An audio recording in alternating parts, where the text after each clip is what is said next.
এই যে ক্রেনের মতো বিরাট বিরাট কেবলওয়ালা জিনিসটা দেখা যাচ্ছে, এটা হচ্ছে বাংলাদেশের সবচেয়ে বড় উদ্ধারকারী জাহাজ। এটার নাম হচ্ছে নির্ভীক। তো এরকম আরেকটা উদ্ধারকারী জাহাজ বাংলাদেশের আছে, এগুলোর প্রত্যেকটার ভার উত্তোলন ক্ষমতা হচ্ছে 250 টন করে। কিছুদিন আগে আমি বরিশালের মুক্তিযোদ্ধা পার্কে গিয়েছিলাম। তো সেখানে গিয়ে দেখি যে বিআইডব্লিউটি এর উদ্ধারকারী ইউনিটের জেটিতে নোঙর করে আছে এই জাহাজ। তো এটা নিয়েই আমাদের আজকের ভিডিও। হ্যালো, আসসালামু আলাইকুম। আমার নাম মহিউল ইসলাম মিঠু। বাংলাদেশ নদীর দেশ। আমরা যখন ছোট ছিলাম তখন কোনো নদীতে কোনো লঞ্চ বা ফেরি ডুবলেই যেই দুইটা নাম খুব বেশি শোনা যেত সেগুলো হলো হামজা আর রুস্তম। হামজা নাম শুনে বাবুর্চি আর রুস্তম নাম শুনে কসাই মনে হলেও এই দুইটা আসলে বাবুর্চি বা কসাই কোনোটাই না। এই দুটো ছিল বাংলাদেশের দুটো উদ্ধারকারী নৌযান। কোথাও কোনো নদীতে কোনো নৌযান ডুবলেই এই দুই বুড়ো জাহাজ ছুটত উদ্ধার করতে। বুড়ো বলছি তার কারণ সারা জীবন টিভির সংবাদ আর খবরের কাগজে এই দুই জাহাজকে বুড়ো বলতেই শুনেছি আমি। যতদিন ধরে এই দুই জাহাজের নাম জানি ততদিন ধরে এটাও জানি যে এই দুই মেয়াদোত্তীর্ণ জাহাজ দিয়েই নৌ উদ্ধার কার্য চালায় বাংলাদেশ অভ্যন্তরীণ নৌ পরিবহন কর্তৃপক্ষ বিআইডব্লিউটিএ। দুই জাহাজের মধ্যে হামজা বেশি বুড়া।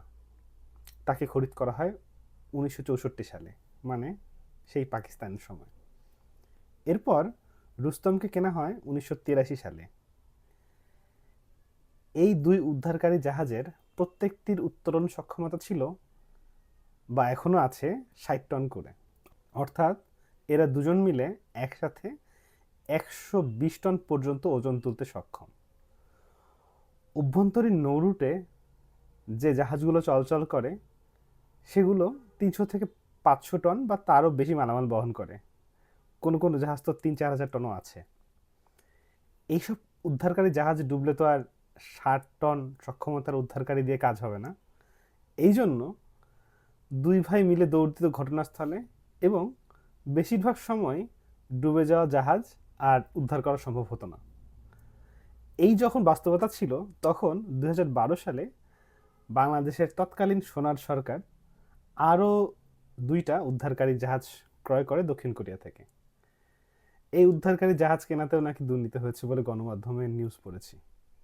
বিআইডব্লিউটি এর এক কর্মকর্তা এক পত্রিকায় বলেছে কোরিয়ান কোম্পানি নাকি কম সক্ষমতার জাহাজ পাঠিয়েছে, বাংলাদেশের দক্ষ লোক না থাকায় নাকি আমরা সেটা বুঝতেই পারিনি।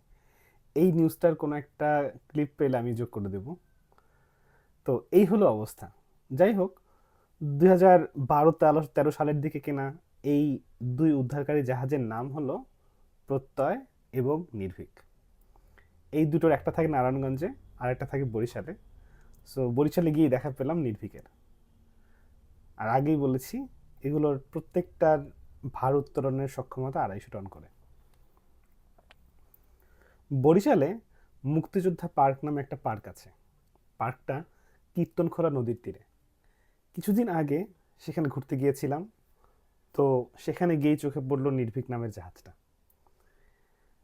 বিআইডব্লিউটি এর উদ্ধারকারী ইউনিটের জেটিতে নোঙর করা ছিল। পাশেই বিআইডব্লিউটি এর অফিস। গুগল ম্যাপ থেকে অন্তত তাই জানা গেল। মুক্তিযোদ্ধা পার্কের এক পাশে বরিশাল ফেরিঘাট, অন্য পাশে অ্যাডামস ইডেন ট্রলার ঘাট। আশেপাশেই আছে বেলস পার্ক, বান্ধ রোড। বরিশাল সদর রোডের আশেপাশে সবগুলো জায়গার নাম ইংরেজি কেন সেটাই ভাবছি। যাই হোক, এই এলাকাতেই বাংলাদেশ নৌ পরিবহন কর্তৃপক্ষের বরিশাল ড্রেজার বেইস আর নৌবহর কেন্দ্র রয়েছে। আবার উদ্ধারকারী জাহাজের কথা ফেরত আসি। বেশ বড়সড় সাইজের দশাশই চেহারা নির্ভীকের, দেখতে মজাই লাগে। কিন্তু অনেক জলযান এই বাংলাদেশেই আছে যেগুলো এর চেয়েও বড়। জাহাজটাতে উঠে দেখা গেলে ভালো হতো, কিন্তু সঙ্গত কারণেই এই উদ্ধারকারী জাহাজে বাইরের মানুষজনের ওঠা নিষেধ।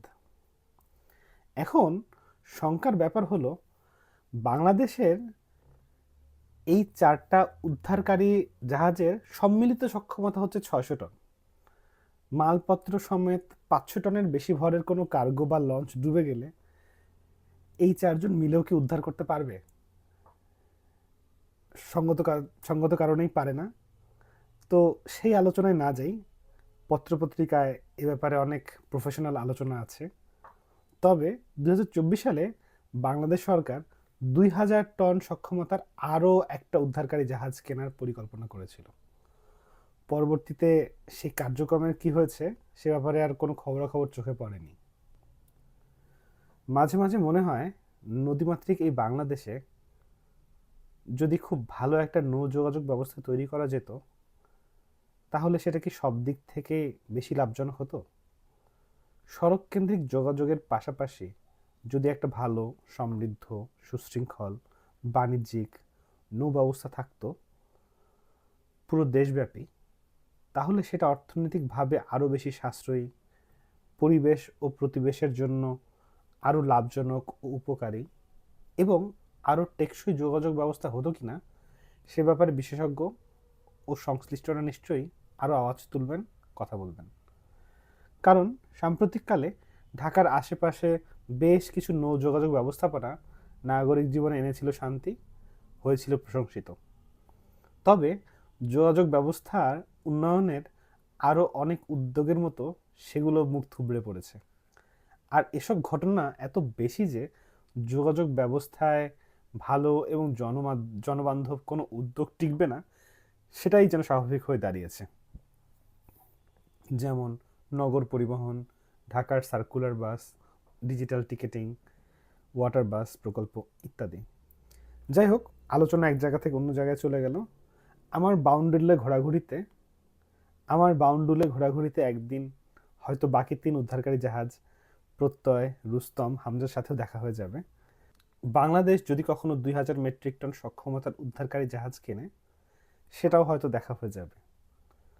তখন এই সব কিছু নিয়ে আরও বিস্তারিত কথা হবে। আসসালামু আলাইকুম।